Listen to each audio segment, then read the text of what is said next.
Have you recently built yourself a gold farm? Do you like building your houses out of blackstone, but this thing scares the crap out of you? Is walking around like an old man getting you down in the Soul Sand Valley? Are you tired of not having any quartz sitting around in your chests? Do your friends make fun of you for trying to get these things with a hole? Then a piglin bartering setup may just be for you. So let's get to it.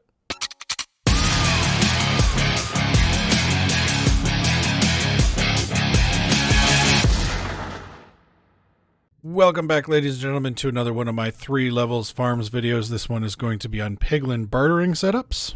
As always, there will be timestamps down in the video description for you to check out the different areas.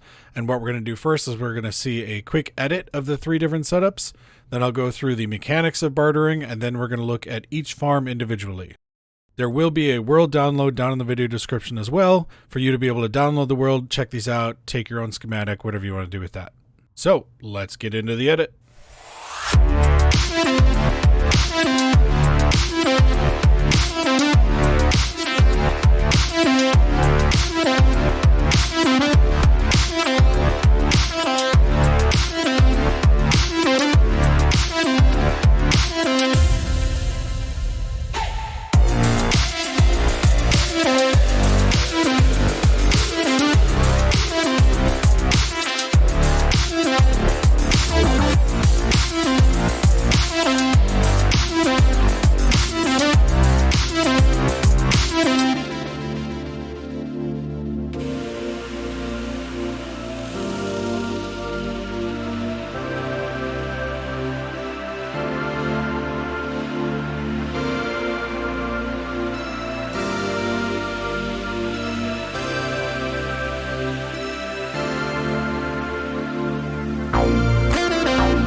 You saw the edit there. There's some really easy. They're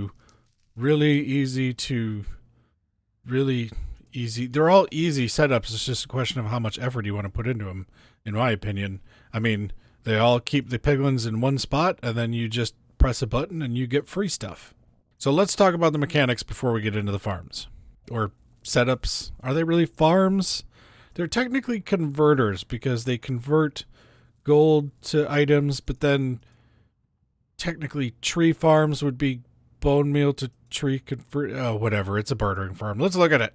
For those of you that don't know, adult piglins, when there is a gold ingot presented to them on the ground, they will pick it up, inspect it, and in Java that's going to be for 6 seconds, and then they will drop random items based on their loot table. So on screen right now, I have the screenshot of the possible trades that they can make from bartering. And you can see also their percentage chance to make that trade out of the table, as well as the number of items that you can get out of that trade. This is a really nice source for renewable quartz, renewable soul sand. It's a great way to get crying obsidian without having to look for portals. You can also get obsidian this way if maybe you're on a server that doesn't want you to set up an obsidian farm. What's nice is we don't have to drop the gold ourselves. It can be automatically fed to them with a dropper, and they will pick it up almost instantly when it comes out of that dropper, as long as that dropper is right next to their hitbox, almost as if they were equipping armor. But they will pick that up, they will then inspect it for 6 seconds, and if they can see the player, if they have line of sight to the player, they will throw it at the player. If they don't have line of sight and it's all blocked off, they're just gonna kind of throw it up in the air. There are 2 ways to make piglins persistent, one of them obviously being a name tag, but if you're in the early game, you don't have access to a lot of name tags. They also obviously have an obsession with gold. If you throw gold armor at them for a piece of gold armor that they're already wearing, they're going to pick it up and inspect it like they were going to barter, and then they're going to equip that. Now that he's equipped that, he is persistent, so he's not going to despawn when I leave the area. So I'm 128 blocks away, and we can see we can't see him right now because he's out of entity render distance, but as soon as I come back, he's still there. So we didn't have to use any name tag on him, and he's still persistent. And that's really it for the basic mechanics of bartering.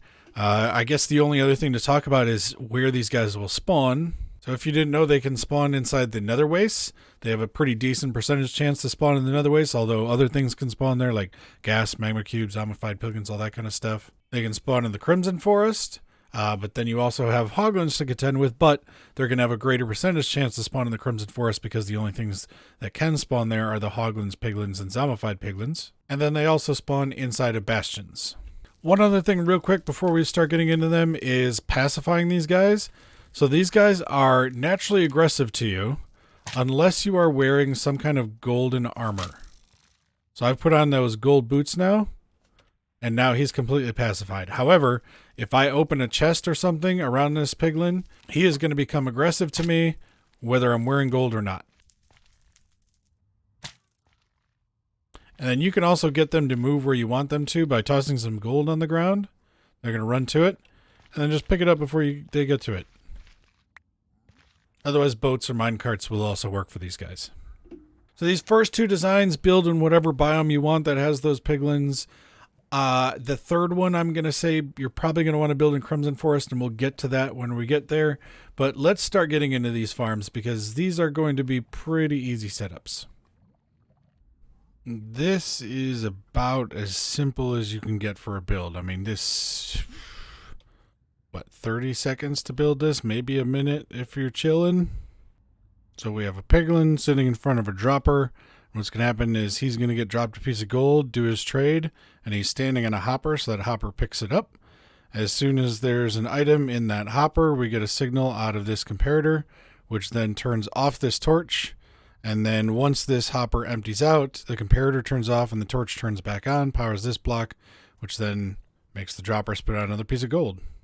Just have one piglin here. This trapdoor isn't even necessary. We just did it because sometimes it's fun to watch them do the trades, but this can easily be just a piece of cobblestone too, and you can be trapped in there. You just build this thing around it, and then, maybe do some stairs up here and attract them over with some gold, or, push them in from above with a boat that you've got, something like that. Get them in that hole. And to start it up after we put in our gold, so, you can even skip this hopper and chest and just put your gold in here. If you don't have that much gold already, then, then just skip it and flick that lever off and back on, and he will start trading. So we can see he's going to drop the items in the hopper, comparator on, torch off, and then the reverse. And then I'll just keep going until he's either out of gold, or you flip the switch off to turn it off. You want to pause it and leave and go do something. This does need to be obviously loaded, but it doesn't need to be player loaded. So these do not require a player to be present for them to trade. So this is on average about 500 barters per hour. The reason it's a little lower than the rate that they would accept gold of every 6 seconds is because as items enter this bottom hopper, we do have to wait for it to empty out before this comparator turns off and then the next piece of gold is dispensed. We're doing that so that we don't have to do any clocks or any timers or anything. And technically you could fill up this cell with a few more guys and put in some more droppers. You could put like a dropper down here. However, you're going to start to see diminishing returns on your rates. You are going to get higher rates per hour. Your drop rate is going to be exactly the same overall. So your conversion of gold to items is obviously going to be the same. But then you're going to see that this hopper is going to take longer to empty and then longer for it to dispense the next piece of gold. So there are setups that will change this to detect when an item enters in here. But then the problem with that becomes what happens when they start dropping their high rate items like gravel or iron nuggets. And then before they've dropped their next trade, the hopper is not emptied out, and then there's no signal that goes in, and now it's stopped. So there are setups that do that and handle that kind of thing, and there's nothing wrong with those. They're just for the simplest method possible. This is some dirt, cobblestone or netherrack, and then it's 1 redstone for the dropper, 1 redstone for the torch, and then 3 redstone here and a piece of quartz. if you have a gold farm up and you don't want to put time into doing a bartering setup, but you want to still increase the speed at which you're getting it, maybe just kind of repeat this whole setup a couple of times in this area. You don't want to have them all feeding into the same hopper line too often, because then what's going to happen is the number of items you're going to get are too much for the hoppers to be able to handle, and it's going to once again start diminishing your rates. But if you're to that point where you have yourself up a nice powerful gold farm and you want to increase your trading rates, then I think it's time to look at version 2 anyways. This is what we have for version 2, the upgrade version. This may look a lot more complicated because we have more redstone and we have this big sorter section here, but it's really just the same sorter, just repeated over and over again. So once you get down one of those sorters, you're good, and then you just change out what filter items you have. Before we get into the build, one thing to note is the items that I've chosen for these slices here is not aligned with the percentage chance that you have to get those items. This was just based on an idea of how much you would want to collect. So usually when you're running these things, you're not really that concerned about your gold input. You've already got your gold farm. And so you'd ideally like to get all of it converted over, but some items you're just not concerned with, maybe just take out the iron nuggets because you've already got your iron farm, take your spectral arrows because who cares? And then you add in some more quartz storages. Or, for example, maybe you're on a tech server that has a gravity duper and you don't want any gravel because you've already got that, so you just forget gravel and that's it. There are these overflow chests over here and non-stackables that will pick up the non-stackable items and anything that overflows extra. So again, kind of base that on what you want your actual product to be. So I have this many quartz because once the first couple of slices fill up, I would want to still keep collecting that. But once the fire charges fill up, I'm kind of done with them. But this is once again same concept, spitting out gold ingots at the guys just at a faster rate. So in this slot here we have 17 piglins. I'm using 17. I always like to put in just a little bit extra with these larger ones just in case something happens to one, or you accidentally have one look at you with a crossbow and he shoots another guy. You don't want that kind of stuff. So I just like to put a little extra one in there. Same thing, just get this containment cell built up, get them shoved in there, get them name tagged, get their boots on them, whichever way you want to make them persistent, and then build the rest of the farm around it. That's the way I prefer to do it. So since we have 17 in there, we're going for 16 trades at a time. And what we have is those 2 droppers, so we need to fire each of them 8 times. Luckily, that perfectly aligns up with a burnout clock. Now, I say luckily, but let's just face it. The burnout clock has existed since the beginning of time, and then I just decided, you know what? 8 sounds like a good number. Let's go with 8. So for those of you who don't know, a torch burnout clock is a clock that will pulse 8 times very rapidly, and the way it works is by having this torch turning on and off until it burns out. So for those of you who don't know, this is how a torch burnout clock works. You have a torch here, and if I place a block on top of it, it powers that block. That block then powers this redstone. This redstone then soft powers this block, which then turns off this torch, which then unpowers the block on top of the torch, which then unpowers the redstone, unpowers the block, which repowers the torch, etc., etc. But what happens is when you turn on and off a redstone torch too fast, it stops. And luckily with the torch burnout clock, we know exactly how many times that's going to take. It's 8. So once I put a block here, it's going to give me a signal 8 times out of the back of here, and then it's going to turn off. It's going to stay turned off until it gets a block update. So that can be something like placing a block next to it or activating a note block next to it. And by using that torch burnout clock to activate our droppers, our extra times, we can just run everything off of this one global clock, an etho hopper clock with 16 items in it. And that will give them a good amount of time so that they can each trade, and then by the time they're ready for another nugget, it spits it out at them. The way that we're getting them out is we're not using hoppers underneath them anymore because we'd be way above hopper speed. You may notice they're actually standing inside a honey block. So we've pushed a honey block into them and they're standing on a chest. So we already have our item alignment set. All we have to do is retract this honey block and then extend it. The items are already going to line up perfectly with our hoppers and we can send them across the ice path and we're good to go. Having that honey block there also means that they don't have any vision to us. So as long as that piston is extended, they can't see us. They're not going to throw them off course so that they'd be unaligned or fall off the edge into the platform. And I'll turn this on here and we can see the timing is pretty darn good on here. So there they all have their gold. They're not going to look at it for 6 seconds, and they're going to start throwing it out. And right before they do that process to start throwing out, it's going to clear out the last batch that was put in there. So that way we don't have to worry about items being, glitched into the corner of the slime block and flying out to the side or anything. We just have a nice, good interval that we have to send those items across. I've also added in a gold input, so you can input your gold ingots into here. Then there's a dropper vader that's going to take them up to the top. And then there is also a system right up here that will then reach down and turn that dropper vader back off when this is full.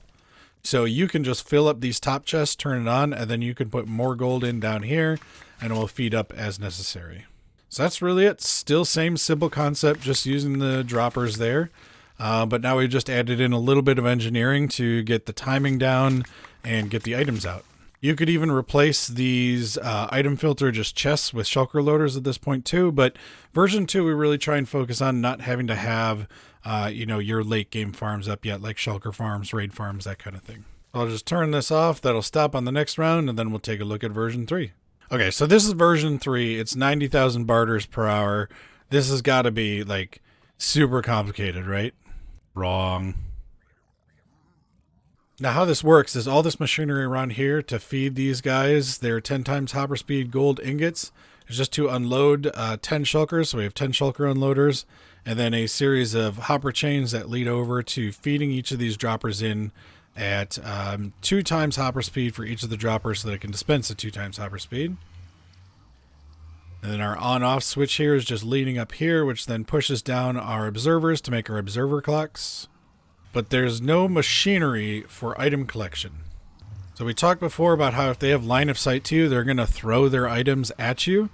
We're actually going to use that to our advantage and have them throw it through another portal. So you can do this with a player or a bot. I'm just going to spawn a bot to show this. We're going to make sure that he's got some gold on so that they don't get angry at him and start shooting at him. They won't have any downtime once this is running, but beforehand they will. So they would start shooting him if he didn't have any gold. We're just going to flip that on. And then those piglins are going to want to aim at him and throw right through the nether portal. And there's your item stream, which is just a constant item stream like this. It's kind of ridiculous. Then this is what it looks like on the overworld side. They just come in, they slide across the ice and run into the honey so that they self-align. They hit that trapdoor there so that they do a little bit of item batching whenever they have the chance.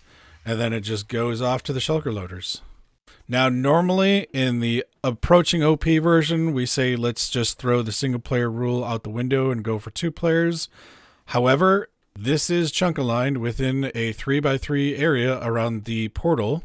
And since you have items constantly coming through, this area is all self-loaded, so this is a single player friendly farm. Not going to go into too much detail about these shulker box loaders because these are not designed by me. These were designed by Glotz for his OP gold farm. The reason that I like this one is because it has a safety where if this hopper back here runs out of shulker boxes, then it's going to turn off the item filter using this torch line that goes up here. So once again, I just built this one up as a sample based on the kind of rates, maybe I would want out of it. If I was to actually build this, I would probably want more quartz over there, less spectral arrows, no gravel. But you'll see in this sorting system, I don't have any iron ingots that I'm sorting because, at that point you'd really have an iron farm probably. I'm not saving ender pearls because I don't think I've ever played a game without an ender. And then we just have some chests with some unfiltered hoppers just feeding in for the overflow so that we can get some of our potions and our books and stuff like that. But that's really it. As long as you don't have another player going inside this corridor or, break out these blocks so that they can see another player, you'll have a reliable item stream of about 500,000 items per hour, a little more than that, going through that portal. I'm going to turn it off there because that sound is annoying. We have a little over 150 piglins in here, so you need 150 to be able to keep up. But again, I like to put in the little extra just in case something happens. So this is really one of those things where it just comes down to the concepts are simple, then you just have to know some tools to get some workarounds of which way you want to do things. We have the same setup as before, where we just have the guys all in a single cell. Then we just have 5 droppers that we're firing off every 4 game ticks. So it's going to be 10 times hopper speed with this. But we do need 1 block in order to make this work, and you're probably going to have to search for hours in the nether. Oh, here it is. Normally, entity cramming prevents us from being able to get more than 25 mobs onto that single block. As you can see, as soon as we get another one in there, they're just taking damage and cramming. However, if we place down a twisting vine, they now count as climbing, but since they have no block up there that they can climb through, they're going to stand where they are, and they'll still stay active. But now the game doesn't see them as cramming, it sees them as climbing. So we can just add on as many of these as we want into that one cell, and they're not going to take cram damage. And the way that we're going to get them in there is nice and easy. So you would build this cell first, and then put down an activator rail, get your piglin in a minecart, and then they're going to eject into there again because that vine is preventing entity cramming. Once you got all the guys you need in there, you just break away these blocks, and you have your setup. So I'm going to turn on mob spawning and show you this platform we have here is just to acquire the piglins easier. Again, if you're wearing gold, you're going to just get zombified piglins and piglins on this platform. Hoglins can't spawn because these are only 1 wide. So there won't be aggroing you. However, I just figured this was nice and easy. You know, you got to fly away to get them to spawn on here. So I have this platform up top here. And when we fly up there, we're going to start getting piglins spawning up here. Unfortunately, we can't stop the zombified piglins through any means that I'm aware of. So we've got the combination of the two. But then we have a system where we just hit this note block and then an item is dropped down. It hits a string in front of the observer and then sends out minecarts down the tracks. Gives us just enough delay so that we can easily handle these. So we send the empty minecarts back to the storage and we send the full minecarts using this tripwire right here up through this helix all the way to the top. And then we put them in this nice little stasis chamber here.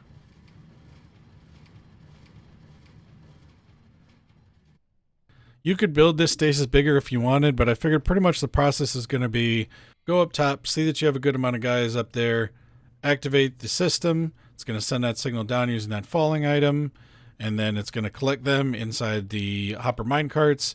Do that a few times, and then it's time to start clearing out this stasis chamber. So then you would come back down to the bottom. Once the stasis chamber is filled up, it's going to reject them. This rejection has lava for the piglins.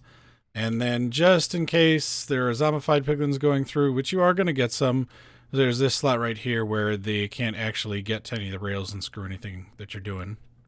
You're going to come over here, grab your name tags or your boots, whichever way I wanted to do it. Hit this bottom note block, and then it's going to dispense us one. We can name tag them. And then this we would connect up to what we showed over here where you have the rail going in front with the activator rail. Hit him with the name tag, hit the button, next one comes out. In this case, okay, we don't want him, just kill him, and it's safe because he's inside the minecart, he can't get us. And then here we go, we'll name tag him, send him off. Name tag him, send him off, etc., etc. Then I'd added this return line so that the empty minecarts just get sent back and once again get put into storage. This is why I said these are really kind of super simple. Once you're done, this whole tower here, this whole platform can be completely removed. And if you didn't want to do this, there's really no reason you have to do this. You could build yourself your own just spawning platform over here and like another waste and come over and name tag them, put them in minecarts, send them off. However you want to do that. This was just kind of a suggestion of like, how could we engineer this so that it's a nice, easy couple of clicks and you're done. So that's going to be it for me. Hope you enjoyed the video. Hope there was maybe something in there you found enjoyable or useful. Again, down in the video description will be that world download where you can download this world and check out these designs for yourself. And that's going to be it for this. I'll catch you in the next one. Have a good one. Bye.